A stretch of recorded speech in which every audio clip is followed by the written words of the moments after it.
Okay, I got a question. True or false for you? In your opinion, when you bring it all of it in, so you go over, where is the highest paid hockey player on the planet? In the NHL or in Russia? Clearing the crease. Oh. Clearing the crease.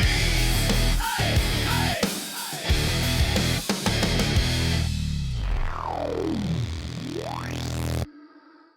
Nigel, I want to take, I have so many questions about your time over in Russia, but like going through your numbers, you torched the American League over a point a game. I think I know the answer to this question, but and half of the points were goals. You're basically scoring every other game. Junior obviously dominated as well. NHL, you were very successful. At what point then you decided to make the jump? What I guess led to that? And I'm sure you had I think I know the answer to that, but and when you decided on Russia, I'm sure you could have went wherever you wanted over there. What were some other or was there what led you to Russia originally? Yeah, it kind of like the year before, I think I might have had one or two calls from Russia, but I was in Calgary. I think I was in Calgary. So it wasn't Calgary. It was earlier in the year, maybe that summer, I got a few calls. I had signed with Atlanta late in the summer, but I was like, okay, I'm coming off a pretty good year and just got bought out, but I'm going to go and, keep chasing this. And then that year was just kind of a little bit frustrating. And I had ended up playing, I was in Atlanta for a bit. I played a few games in Montreal, and then I was at Hamilton and Chicago. So I was living in 4 different cities, and I was just kind of done with it a little bit. But I had been playing in Hamilton with Dustin Boyd, and we had just been kind of chatting, very similar situations, and we were tearing it up and playing really well. And we're just kind of maybe if we could get on the same team, we could continue to play together. And Nigel, how old are you at this point? 26, I think 25, 26. And yeah, we're like, okay, well, if we get a good offer, and I was like, hey, if I get a good offer, I'm gonna take it. And the plan was to go for a year. And even though I signed for 2 years, I was like, I'll go for a year and see kind of how it goes. And I kind of got an offer that I would have been dumb to say no to. And, the rest kind of rolled from there, and kept getting better every year, and never really looked to go back. At that time, I hadn't even looked at Europe. It was just Russia, or I was going to be North America. And yeah, every year I didn't really get calls to go back, but I also wasn't really looking. So I don't know if things would have really been there, but yeah, I'm glad that I went. Did you like Astana? I was over there 1 year. I played one game against you in Astana. The whole thing was kind of a blur for me. Yeah. Did you like it there? What was your typical? I remember the city from what I recall. I remember the rink being really nice. Yeah. I remember the city being it seemed like it was basically brand new. Yeah. Yeah. It was we had a really, it's still culture shock. But I was in a nice city, and each year it kept getting better. They're really building the city up. They hosted some sort of kind of mini World Expo in, I think, 2018. So there was all these things that they were building towards, and I started there in 2011. So each year, we'd come back, and it'd be a whole new section of the city. We're like, holy man, this was 3 months I was gone, and it came back. The first year I was there, we had pretty much one. It was kind of they called it blocks for the apartments. It was felt like jail blocks, but they were actually not bad. They were new ones. And there was one block where there's A and B block. Left after the season, came back, and they were up to E block already. And then they just kept going. And by the end of it, I think I didn't have to necessarily leave my area. They had a gym. They started with 3 restaurants. They were up to 25. They had, a swimming pool and grocery store and stuff. It was actually built right across from the American Embassy. So made us feel a little bit safer and taken care of. But yeah, no, the city was good. It was cold, but coming from Winnipeg, I was used to that. It was really windy, but you're right. It was brand new. Even now, I think it's maybe 30 years old. And the president planned the whole thing. So, there was nothing. It was just kind of farmland and flat land. And he put his palace, presidential palace in the middle, and then kind of built off of that. And everything's perfectly aligned. It's the architecture is amazing. And it's definitely hard to describe because it's kind of futuristic, but it's not. It's Dubai-esque architecture, but you're not in the middle of the desert and it's freezing cold. So, yeah, it's a very unique city and way nicer than you would expect it to be. And I mean, even if you Google pictures, I mean, Kami, you've been there, like you can't really, it's hard to explain like how cool some of these buildings are, and our rinks suck, but they built a new rink. And I mean, it's better than some NHL teams. I remember the rink that I played in. I thought it was really nice. I was going to ask you, was it the same rink, or did you? So obviously you started in one, and they built a brand new one. Yeah. We started in an older one, which is funny because it was only like 15 years old, and it felt like it was built in the 70s. Was there lots of Borat talk? Because I played with Nicky Antropov in Toronto. Did you talk to Nicky Antropov by any chance? I do a little bit here and there. He was over there a few years at the end of his career, and it's funny because like they don't really talk about Borat because obviously it doesn't like reflect the country well. But Borat was filmed in Romania, I think, so it's not even like actual stuff. But yeah, so that's the first thing when I signed. Everyone's like, "Oh, Borat," and it's not going to, but. I think there's actually sometimes there's some protesters or some, I don't know if they're like social media people at the time or came to Kazakhstan and they had the mankinis on and then they got arrested. They were taking pictures and posting it. And then I think Sacha Baron Cohen actually like paid their bail after he heard the story. Oh shit! So do you have dual citizenship now? I was just about to ask that. Yeah, I had a passport. Like I couldn't play for anybody but Kazakhstan. Internationally. So explain the story. So for people that don't know this, and you know what's funny, I feel like I missed the story somewhere along the way, but I guess what? Somewhere in the last decade, after being this Canadian World Junior rock star who led the tournament in scoring your first year, now here you are suiting up at the World Hockey Championship, one of Kazakhstan's great. Yeah. So their rules there. I think if you live there for 4 years or played on their team for 4 years, you could apply for a passport. And that was because I played for Canada before. If you hadn't played internationally for another country, I think it was only 2 years. And so they were trying to build their national team program. I mean, at that time, like I'm never playing for Canada again. I'm not going to play for World Championships or Olympics or anything like that. So I was going to say, like, whenever I see Dawes, I don't associate, is that Kazakhstan? So there was a few of us, like Kevin Dahlman, Brandon Bachensky, Dustin Boyd. We were all kind of playing together, and we're like, man, like it's a cool experience. We can kind of try and help out. We could try and qualify for the Olympics with Kazakhstan, and so we all got our passports, and I think I played one in the main World Championships. I played one Division 1A World Championships, and I played 2 Olympic qualifications that we didn't qualify for. But the funny thing, the one World Championship I actually played in was in Moscow. And I was like, man, like out of all the places, the one year I'm going to play is somewhere like I'm spending most of my time anyways. So it was still cool though to be a part of it. Definitely on, those teams or the countries that aren't ranked as high, that the schedules are brutal. So you're playing, 2 games in like, less than 48 hours. And, some of the earlier games and your days off aren't really like necessarily coming at a good time, but it was still fun. It was a good experience. And yeah. Did they really appreciate you guys for that? Like, did you guys get keys to the country, or was it you're just one of the guys? And one of the guys, but it's like it's kind of even in Russia in general. I mean, it's kind of like a double-edged sword. I mean, you get paid really well, and it's worth it. But like if you get a hat trick, you don't get any praise. It's like that's your job. And if you lose, we could lose 5-4 and our line could have all 4 goals, and they'd be like, you guys didn't do your job. And you're just like, well, so it's kind of, imports are held to, different standards and like the local players. But that was the same for the national team. National team, not as much because we were all kind of like had the same goal, I guess, but it was, some of them sometimes didn't play necessarily. They played different roles because we were there. So they'd lose maybe some power play time or, some ice time.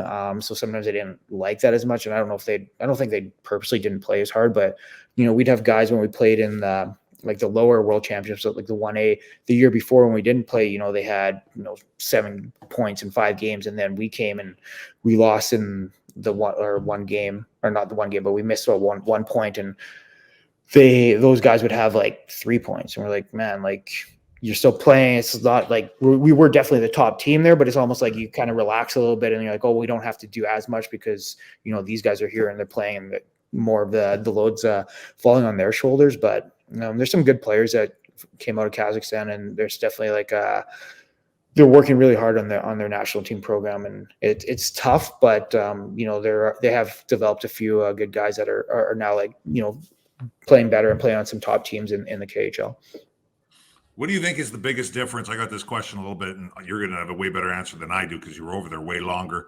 Hockey-wise, what do you think the biggest difference is between the KHL and here? Like I mean, you guys lit it up. Your numbers over there are ridiculous, like over 500 points, over 500 games.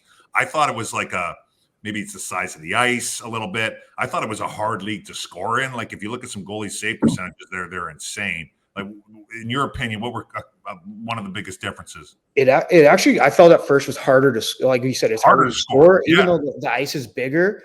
Like as a D-man, you would just like keep me outside the dots, and I'd be like, man, like I got so much room. I'd be skating down, and then all of a sudden I'm at the goal line. I'm like, I'm not any closer to the net. I didn't have anything, and you literally just skated in a straight line backwards and like left me out there. So it's like, and even like the soft areas in the slot and stuff, I found it took me almost like 3/4 of the first year to kind of sort it out and figure it out. Like you always like, it's almost like you're getting into coverage where back home it would have been open and vice versa. And like there's times that you're not going to hit the guy, so don't go and try and hit him because now you got even more space to have to skate back. But a lot of it is, I think, is as an import is who you're playing with. And I mean, I was lucky to play with North American players for the majority of my time over there, and the other imports I was on, or the Russians that I played with were able to speak English. But a lot of the smaller clubs, if you're an import going there, and you get stuck with two Russians who don't speak English, I mean, it's going to be miserable because you can't communicate. They play a completely different style of a game. And now you're like expected to come here and score 20 goals. And you're like, oh, I'm fired in the first month or two, because you're like starting off hard. I mean, it's tough to adjust at first. But then you kind of sort it out a little bit. And then it was weird because like half the league started like going back to NHL style rinks. So you'd have like, there was a year that we had 3 different size ice. Like we had NHL style, you had like the finish, which is almost like it's a little bit smaller than Olympic, and then Olympic size. So you'd have to kind of play or be aware and play a little bit of a different style game each time. We'd have warm-ups and we'd be skating laps, warming up, and you see like 3 guys go down because they're not used to the boards being so close. They're like, shoot, and they're going to turn and they run into the boards because they're like, kind of came up a little bit quicker than we were expecting. So flip this script in the sense that we often hear in North America, there's perceptions of what life is like in Russia, right? And stories about, there's duct tape to keep the wings on the plane, and this, that, and the other. But and give me a sense. I mean, you lived it and breathed it for a decade, and obviously had tremendous success. I mean, top five all-time KHL scoring. So you obviously embraced it. You figured it out from a professional standpoint, but give us a sense even from the personal standpoint. Well, like what was the culture? What was the experience like? Yeah, it definitely it took some getting used to. Obviously, like I was talking a little bit earlier, there's a little bit of culture shock. And I mean, when we first moved there, like there was like no produce. Like my wife would go to the grocery store, she could get cabbage, or that was it. Like there's no lettuce, there's no fruit, no veggies. So you definitely have to like kind of get used to it. But again, as like I was saying earlier, like the city was like growing and like getting better each year. Like the first year they couldn't get produce. By year 5 or 6, there was a Ritz-Carlton built. Like, there's a St. Regis hotel. So like it's come a long way over the time we were there. And so wait, now you went from cabbage to a Ritz-Carlton. Yeah. In 5 years. Yeah. And then, they started bringing in like, European types of food, or even some North American types. And I'll never forget one of my first years there. I was like going in, I came home from the grocery store. I was like, babe, I'm like, I got what did I get? I got root beer and Capri Sun. She's like, what? I was like, yeah. I'm like, I got it. She's like, you don't even drink Capri Sun at home. I'm like, yeah, I know, but it reminded me of home, so I got it. I remember those commercials as a kid. Yeah. Yeah. Oh yeah. And like, and we knew like there was definitely a lot of import taxes going on. I mean, if you're with a realtor, they're all kind of taken off the top, but they spoke English, so you're like, you felt comfortable with them, so you're like, oh, I'm going to pay them a little bit more, knowing they're probably taking some of it for themselves. But I'm like, at least I felt a little bit more comfortable. Or so was it as shady as people describe? There's perception, and look, I mean, I haven't been, but there is like stories for years. Oh, it's the whole community's corrupt. There's, the mob runs everything and this and that. I mean, give us a sense, like lift up the curve. There's not really like a middle class there. That's the issue. Is this either you're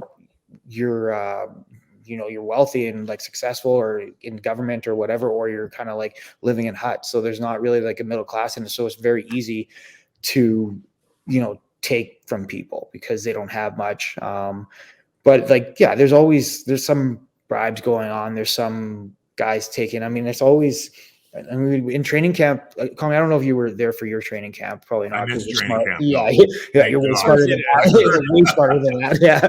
And, but like, we'd always go away to like Switzerland or like Czech or somewhere. And we'd go there for like 2 weeks. And I'm like, why? Like, we got a nice facility and stuff. And it's just like, well, because they can always, like, the manager could say, hey, it's X amount of dollars when it's really X, and then he's going to take a couple grand off it. He gives back to it. And part of it was getting the team together and like, for training camp, but I'm sure there was always deals cut and like everyone's kind of looking out after themselves a little bit. I got a bunch of questions, but you can whatever. Did you,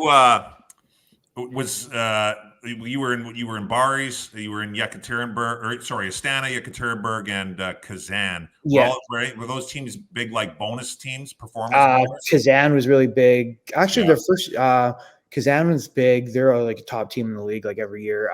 Astana, when I first got there, was pretty good, and then it didn't go bad, but like my first couple of years, it was almost like $2-3 grand a win. So you like, and the funny thing about bonuses is, some of the young guys, they might be making, I don't even know, like 60 grand, 50 grand a year. And, they could make, 40 in a month. Like if you get hot, or 25 with the win bonuses. And they're like, so these like 18, 19-year-olds are making, they might even make less, probably make like 30 grand for the year. And then, they're in 2 months, they're making more than their whole salary. And they're just blocking shots with their face. And like, and the rule is because they have an underage rule where they have to have guys like under 21, I think, play. I'd need 2 of them in the lineup, but a lot of times they would dress them, but not even play them.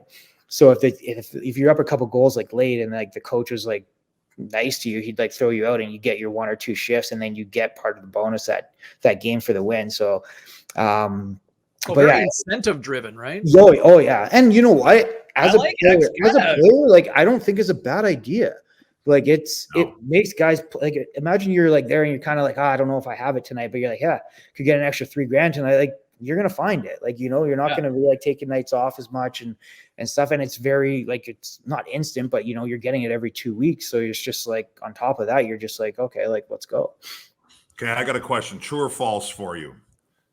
In your opinion, when you bring all of it in, so you go over, where is the highest paid hockey player on the planet? In the NHL or in Russia? And I mean, when you bring it in, like taxes, cost of living, everything like that. Do you think the highest paid guy is still over here, or do you think there's a guy or two in Russia? No, NHL for sure right now. 6-7 years ago, you'd probably be a little bit closer. Okay. And then even maybe 10 years ago, probably even closer. Like, I mean, I don't know for sure how much all those like top end Russian guys, like I heard Kobe was making like 10 or 13 million when he went That's back. what I was kind of getting at, because he was there the year I was there. I don't know for sure. I know like Mosey-Akin, he's like the all-time leading scorer. I know when like I was starting probably my first couple of years, like he's probably making like 6, 7, 8, like tax-free. So, you got to be north of 15 over here to be taking home the same stuff. So, but yeah, I think when Kobe came, he was probably for sure making over 10.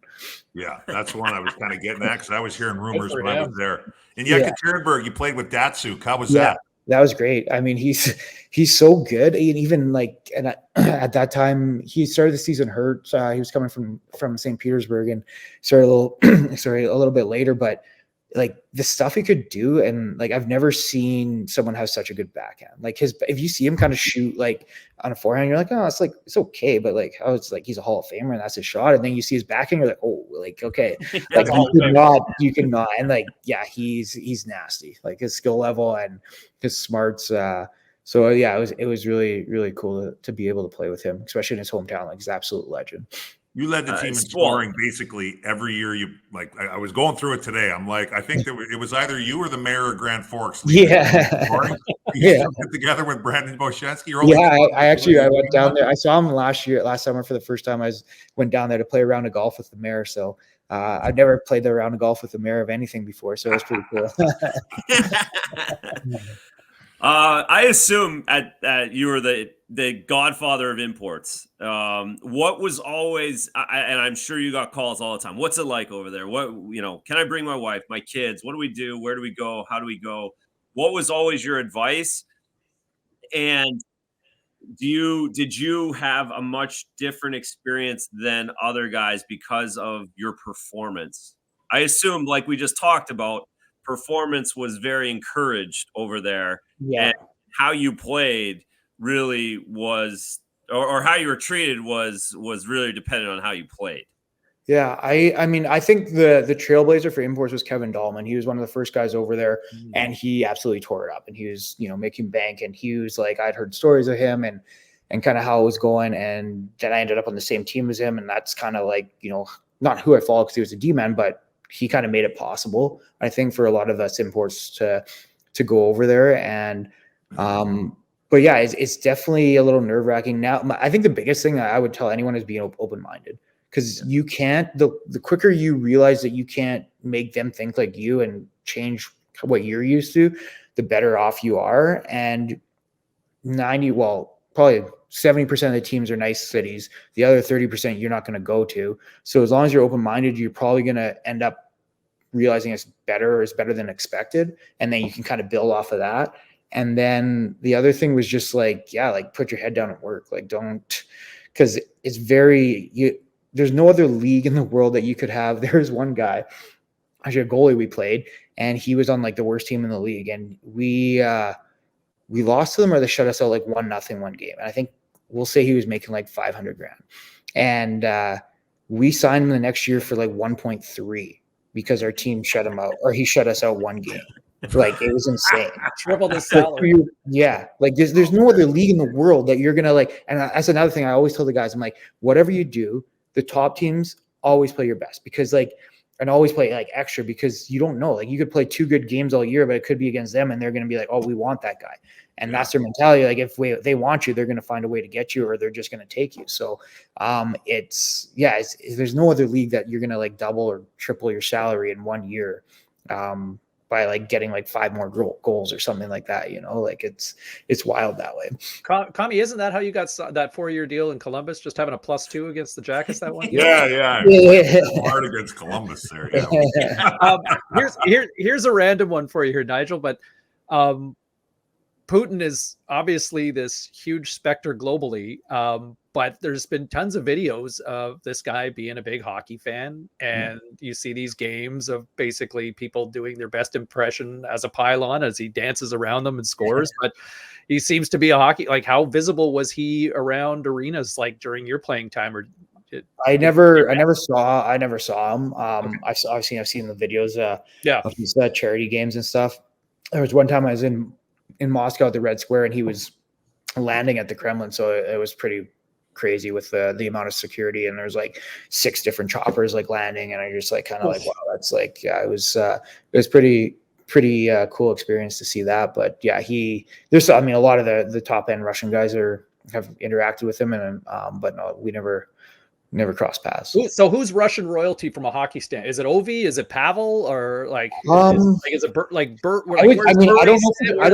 I don't know for sure, but I would say Ovi. I think Kovalchuk's probably pretty high up there. Yeah. Datsuk, Larionov, Fedorov. So I played. Fedorov is still playing when I came over. He was in Magnitogorsk for a little bit. And then Larionov's doing well coaching, and the coaching's changed a lot. Like since I started, like they're actually kind of getting like more in today's game type coaching, not so like old school. Yeah. So I think the guys have a little bit easier. The coaches have stopped smoking behind the bench. Yeah. Your last year over there, you were in Kazan, and you had a good year. It was like 40. I got it right here. 47 games, 23 goals, 20 points. So you're still torching it. And then you played 2 years in Germany. Why did you leave Russia? Was there something in particular? You just had enough? Or? No, I think it was just kind of time. There wasn't, I don't know if there was really anywhere else for me to go. Like, we had lost in the conference final in game 7 in overtime that year. And I knew I probably wasn't going to be back there. And there was not, I don't know if there was any other teams. I maybe could have went back to Kazakhstan, but I'd been there for 10 years. I didn't know really how much more I had playing wise. And I always wanted to kind of experience Europe, and just for the family life. My son was going into grade 1 or kindergarten, and we just wanted to kind of have that kind of last part of it I still want to play and compete. But I was kind of like done and wanted to live in Europe for a little bit. Very cool. Hey, listen, thanks so much for this. Yeah. And, I got one thing to say. I got to say thanks to Razor, because I scored my first NHL goal against them. Oh, there we go. There we go. I said that last one. I hate those guys. I hate those guys because they always remember. That's the worst. Well, it's fine. all right, no, we're not. We need time. Okay, talk. How would I not know that? See, I told you I don't know these things, and guys always know it.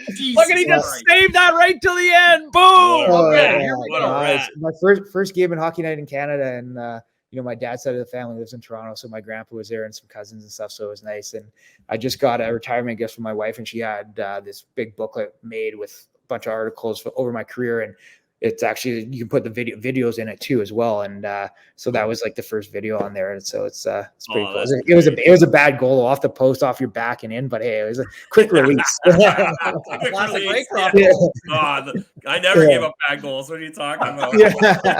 No, it's a lucky goal for me. It wasn't a bad one. Yeah.